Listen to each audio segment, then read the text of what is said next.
शब्द की व्युत्पत्ति संस्कृत भाषा से हुई है और इसका गहन आध्यात्मिक अर्थ है। इसके दो व्यंजन है, गु और रु, और इसके अर्थ इस प्रकार है कि गु शब्द का अर्थ है अज्ञान और जो कि अधिकांश मनुष्यों में होता है, और रु शब्द का अर्थ है आध्यात्मिक ज्ञान का तेज जो आध्यात्मिक अज्ञान का नाश करता है। और गुरु का गहरा आध्यात्मिक अर्थ है गुरु आध्यात्मिक ज्ञान का तेज। गुरु वह है जो पूर्ण ज्ञान से समृद्ध और जो परमात्मा के प्रकाश से अज्ञानता को दूर कर सकता है। गुरु का अर्थ है अंधकार से प्रकाश की ओर ले जाने वाला मार्गदर्शक। सही अर्थों में गुरु वही है जो अपने शिष्यों का मार्गदर्शन करे और जो उचित हो उस ओर शिष्य को आगे बढ़ने के लिए प्रेरित करे। आध्यात्मिक गुरु की भूमिका लोगों को अपने भीतर के ईश्वर से पुनः जोड़ने में मदद करता है। वे अपने भीतर को कैसे ज्ञान से प्रकाशित किया जाए। तो मित्रों, आज कुछ ऐसे ही हम बात करने वाले हैं। तो इसके साथ ही नमस्कार मेरे सनातनी परिवार, हम हिंदुस्तानी चैनल पर आप सभी का बहुत बहुत स्वागत है। मित्रों, भविष्य मालिका की भविष्यवाणी क्या है मित्रों, ये हम समझते हैं और हम आपको भी बताने की कोशिश कर रहे हैं। मित्रों, समझना बहुत ही जरूरी है। मानना न मानना वो स्वयं की मति के अनुसार आप समझ सकते हैं। तो मित्रों, हमने इसके पहले देखा था कि कलयुग के अंत के समय में समाज में कौन सा परिवर्तन होगा, और इसके बाद हमने देखा कि प्रकृति में कौन सा परिवर्तन आएगा।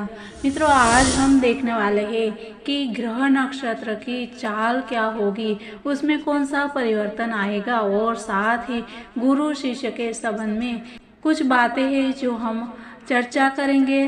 तो इसके लिए मित्रों, आप इस चैनल पर नए हैं तो हम हिंदुस्तानी चैनल को सब्सक्राइब कर लीजिए, और वीडियो पसंद आए तो लाइक और शेयर भी कर दीजिएगा। हाँ, बाजू वाले बेल आइकन को एक बार जरूर प्रेस कर दीजिए और ऑल आइकन को प्रेस करना, जिससे आपको नोटिफिकेशन तुरंत मिल पाए। मित्रों, आइए हम जानते हैं आगे ग्रह नक्षत्रों में कौन सा परिवर्तन आएगा। तो मित्रों, चंद्रमा की किरणें कम हो जाएगी और सूर्य की किरणें बढ़ जाएगी। बार बार पक्ष परिवर्तन होगा, उसमें 13 दिनों का पक्ष होगा, और हम देख ही रहे हैं कि बहुत बार हो रहा है ऐसा कि तिथियां 2 आती है, डबल आती है, और असमंजस में हम पड़ जाते हैं। तो ये मित्रों 13 दिनों का पक्ष होगा। इसके बाद बार बार आसमान से उल्का गिरेगी। एक पक्ष के अंतर्गत सूर्य ग्रहण और चंद्र ग्रहण भी दिखाई देगा। मित्रों, आकाश मंडल में ग्रह और नक्षत्र का अस्वाभाविक चाल दिखेगी। हमारी पृथ्वी घूमती है, वो सब हमको पता है। वो स्वयं की धुरी पर भी घूमती है और सूर्य के आसपास भी घूमती है। स्वयं जब भी घूमती है तभी रात और दिन होता है, और सूर्य के आसपास घूमती है तभी 1 साल होता है, तब 365 दिन लगते हैं। वैसे ही सब ग्रहों भी घूमते हैं, तो इसकी गति जो है वो अस्वाभाविक हो जाएगी।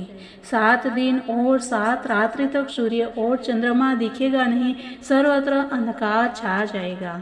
और इस परिवर्तन के समय में भगवान कल्कि के द्वारा नया सूर्य, चंद्र और नक्षत्रों की स्थापना होगी। मित्रों, और इसके बाद गुरु शिष्य के संबंध के बारे में बताया है, जो कि मित्रों अभी हम देख ही रहे हैं। बहुत ऐसे गुरु बिना ज्ञान के गुरु बन बैठे हैं और अनैतिक रूप से पैसे से लोगों को ठग रहे हैं। मित्रों, इसको बताने की ज़रूरत क्या है। हम सब ये देख ही रहे हैं कि सच्चे गुरु मिलना बहुत ही मुश्किल हो गया है, और जिसमें आध्यात्मिकता हो ऐसा तो मित्रों बहुत ही मुश्किल से मिलते हैं, क्योंकि ठग गुरु की एक पहाड़ सी आई हुई है। सबको गुरु बनना है, और हम जो देख रहे हैं, सुन रहे हैं, वो ही सब भविष्य मालिका में कहा गया है। लोगों को लालच में फंसाकर, चाहे वो पैसा की लालच हो, भूत प्रेत भगाने की लालच हो या आर्थिक सामाजिक सुधार कर देने की लालच हो, ऐसी बहुत सी लालच देकर बीभत्स धंधा चल रहा है। और ऐसे अज्ञानी ठग और धूर्त स्वयं को भगवान कहते हैं और भोले अनपढ़ समाज को लूटते हैं और उसको मूर्ख बनाते हैं। मित्रों, हम तो यही कहेंगे कि आंख बंद करके गुरु कभी भी नहीं बनाने चाहिए, क्योंकि जब तक यकीन न हो तब तक गुरु नहीं बनाना चाहिए। वो भी एक बात है कि हमको पता नहीं चलता है, लेकिन उसके चाल चलन से समझ जाना चाहिए और तुरंत ही सजग और सतर्क हो जाना चाहिए, क्योंकि कहा गया है कि श्री कृष्ण वंदे जगत गुरु, श्री कृष्ण को ही अपना गुरु मानना चाहिए और श्री कृष्ण के साथ ही कोई भी रिश्ता जोड़ सकते हैं, जैसे कि मित्र का, पति का, पुत्र का, गुरु का, आप जो भी चाहे श्री कृष्ण को आप बना सकते हैं। आप अपने इष्ट के आश्रय ही रहे, क्योंकि इष्ट आश्रय ही इस संसार से बचने का रास्ता है।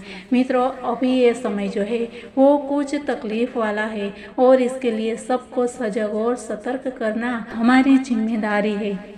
तो इसके लिए हरि की शरण में रहिए, प्रभु संकीर्तन करिए, जितना हो सके उतना नाम स्मरण करिए, यही एक उपाय है। सांदीपनी ऋषि परम तेजस्वी तथा सिद्ध ऋषि थे। सांदीपनी का अर्थ देवताओं के ऋषि ऐसा होता है और उज्जैन ऋषि सांदीपनी की तपस्थली रही है। यहाँ महर्षि ने घोर तपस्या की थी और इसी स्थान पर महर्षि सांदीपनी ने वेद, पुराण, शास्त्र आदि की शिक्षा हेतु आश्रम का निर्माण करवाया था। महाभारत, श्रीमद् भागवत, ब्रह्म पुराण, अग्नि पुराण तथा ब्रह्म वैवर्त पुराण में सांदीपनी आश्रम का उल्लेख है और गुरु सांदीपनी अवंती के कश्यप गोत्र में जन्मे ब्राह्मण थे। वे वेद, धनुर्वेद, शास्त्रों, कलाओं और आध्यात्मिक ज्ञान के प्रकांड विद्वान थे। इस सांदीपनी ऋषि के आश्रम में प्रवेश के पहले यज्ञोपवीत संस्कार करवाया जाता था एवं शिष्यों को आश्रम व्यवस्था के अनुसार ब्रह्मचर्य के नियमों का पालन करना होता था और भगवान श्री कृष्ण, उनके सखा सुदामा और बड़े भाई बलराम ने सांदीपनी ऋषि के आश्रम में शिक्षा ग्रहण की थी। महर्षि सांदीपनी ने श्री कृष्ण की लगन और मेहनत से इतने प्रभावित हुए कि उन्हें जगत गुरु की उपाधि दी थी। तभी से भगवान श्री कृष्ण पहले जगत गुरु माने गए और पौराणिक मान्यता के अनुसार श्री कृष्ण लगभग 5500 वर्ष पूर्व द्वापर युग में सांदीपनी आश्रम में गए थे और भगवान श्री कृष्ण ने 64 दिनों के अल्प समय में संपूर्ण शास्त्रों की शिक्षा ग्रहण की थी। इसमें 18 दिनों में 18 पुराण, 4 दिनों में 4 वेद, 6 दिनों में 6 शास्त्र, 16 दिनों में 16 कलाएं, 20 दिनों में गीता का ज्ञान, उसके साथ ही गुरु दक्षिणा और गुरु सेवा।